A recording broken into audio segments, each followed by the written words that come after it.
గురుభ్యో నమ. శ్రీ మహాగణాధిపతయ నమ. శ్రీ సరస్వతి నమ. భక్తులరా, వ్యాస మహర్షి రచించిన మహాభారత ఇతిహాసం యథాతథంగా చెప్పుకున్నాం. ఇందులో భాగంగా నిన్నటి వరకు ఆది, సభ, అరణ్య, విరాట, ఉద్యోగ, భీష్మ, ద్రోణ, కర్ణ, శల్య, సౌప్తిక, స్త్రీ పర్వాలనే 11 పర్వాలు పూర్తి చేసాం. 12వ శాంతి పర్వంలో మనం 110 అధ్యాయాలు పూర్తి చేసి 111వ అధ్యాయంలోని 37వ శ్లోకం వరకు చెప్పుకున్నాం. ఈ రోజున 38వ శ్లోకం నుండి కొనసాగిద్దాం. కొనసాగించే ముందు వ్యాస భగవాను ప్రార్థన చేసుకుందాం.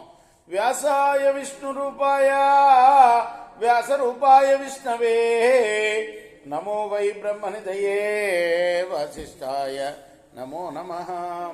నారాయణం నమస్కృత్య నరం చైవ నరోత్తమం దేవీం సరస్వతిం వ్యాసం తతో జయం ధీరయేత్. సమర్థ సద్గురు సాయినాథ్ మహారాజ్ కీ జై. వ్యాఘ్ర గోమాయు సంవాదం చెప్పుకుంటున్నాం మనం. భీష్ముడు వారు ధర్మరాజుకు చెప్పిన కథ.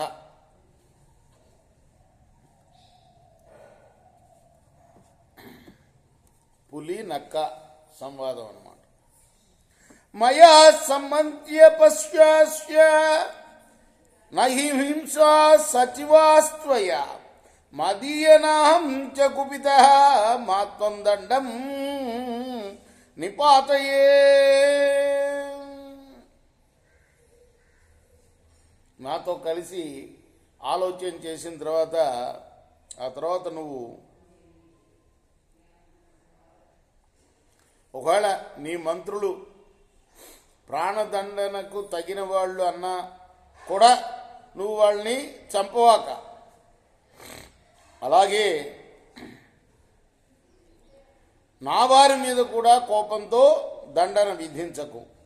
ఏవమస్తి తేనాసౌ మృగేంద్రేణాభిపూజితః ప్రాప్తవాన్ మతిసాచివ్యం గోమాయుర్వ్యాఘ్రయోనితః. అప్పుడు ఆ మృగరాజు అలానే అని చెప్పి ఆ నక్కను బాగా గౌరవించాడు. అది అప్పుడు మంత్రిగా నియమింపబడింది. ఎవరికి? పులికి. తథా సుకృతం దృష్ట్వా పూజ్యమానం స్వకర్మసు ప్రాద్వీషకృత సంఘాత పూర్వభృత్యా ముహుర్ముహు. నక్క మంచి పనులు చేయటం, అది చేసిన పనులకి సన్మానం పొందడం చూచి ఇదివరకు ఉండేవాళ్ళు కదా పూర్వ సచివులు, పూర్వ సేవకులు, ఇది రాకముందు వాళ్ళందరూ కూడా ఒకటై దీన్ని ద్వేషించడం మొదలుపెట్టారు ఈ నక్కని. మిత్రబుద్ధ్యాచ గోమాయుం సాంత్వయిత్వా ప్రసాద్య చ దోషైస్తు సమతాన్నేతుం ఐచ్ఛిన్న సశుభబుద్ధయా. వాళ్ళు స్నేహాన్ని నటిస్తూ ఈ నక్క దగ్గరికి చేరి బుజ్జగిస్తూ తమకు అనుకూలంగా దాన్ని మలుచుకొని తమ దోషాలని దానికి కూడా అంటగట్టాలని, అంటే తమలాగా దాన్ని కూడా తయారు చేయాలని చూశారన్నమాట. అంటే వాళ్ళు అంతకుముందు తప్పులు చేస్తున్నారు, దీంతో కూడా తప్పులు చేయించాలని ప్రయత్నం చేశారు. అన్యదాశుషిత పూర్వం పరద్రవ్యాభిహారణ అశక్తా కించిదాతాతుం ద్రవ్యం గోమాయు యంత్రిత.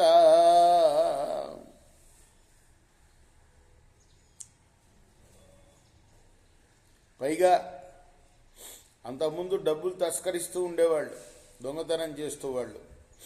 ఇప్పుడు ఇది వచ్చిన తర్వాత చాలా కష్టమైపోయింది, ధనం తీసుకుంటాం. అవ్యుత్థానంచ వికాంక్షద్భిః కదాభిః ప్రతిలోభ్యతే ధనేన మహతా చైవ బుద్ధిరస్య విలోభ్యతే. ఎప్పుడప్పుడు ఈ వచ్చిన కొత్త నక్క ఏదైతే ఉందో ఇది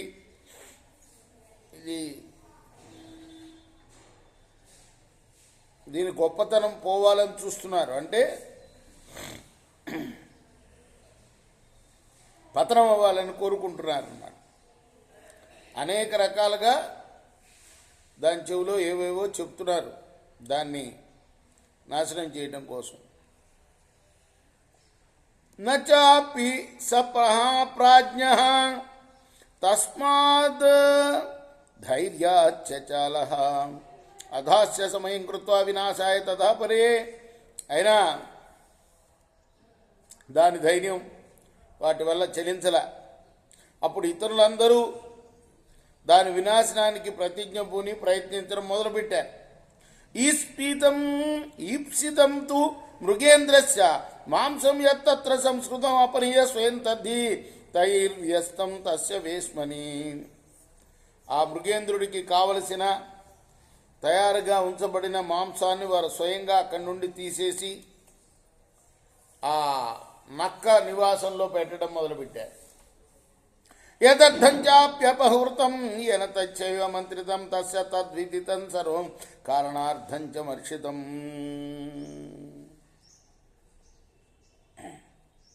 అయితే ఈ సంగతి దానికి తెలిసి కూడాను ఎవరికి, ఆ నక్కకి ఏదో కారణం చేత ఊరుకున్నది కాదు. సమయో యంకృతస్తేన సాచివ్యం ఉపగచ్చత నోపఘాతాస్పయ కార్య రాజన్మైత్రీ మిహేచ్ఛత.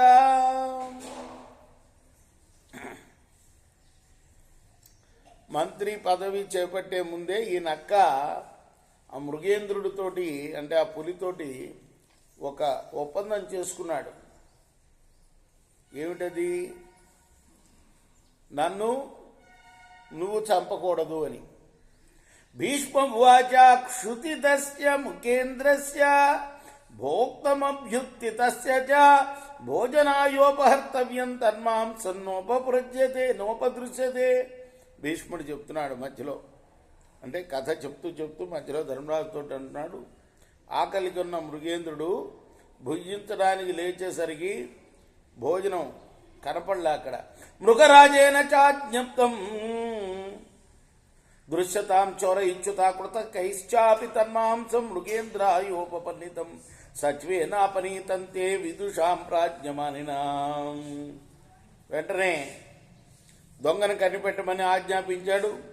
ఆ పని చేసిన వారే మృగేంద్రుడికి ఆ మాంసం గురించి, ఇదిగో మీరేదో చాలా గొప్పవాడు పండితుడు అని మన్నించి మీ దగ్గర పెట్టుకున్నారే, ఆ నక్క మంత్రి అతనే దొంగిలించాడు అని చెప్పారు. రేపు మనం మిగతా భాగాన్ని కొనసాగిద్దాం. కృష్ణార్పణమస్తు. సాయి కృష్ణార్పణమస్తు. స్వస్తి ప్రజాభ్య పరిపాలయంతాం న్యాయేన మార్గేణ మహిమహీషా గోబ్రాహ్మణేభ్య శుభమస్తు నిత్యం. లోకాః సమస్తాః సుఖినో భవంతు. కృష్ణార్పణమస్తు. సాయి కృష్ణార్పణమస్తు.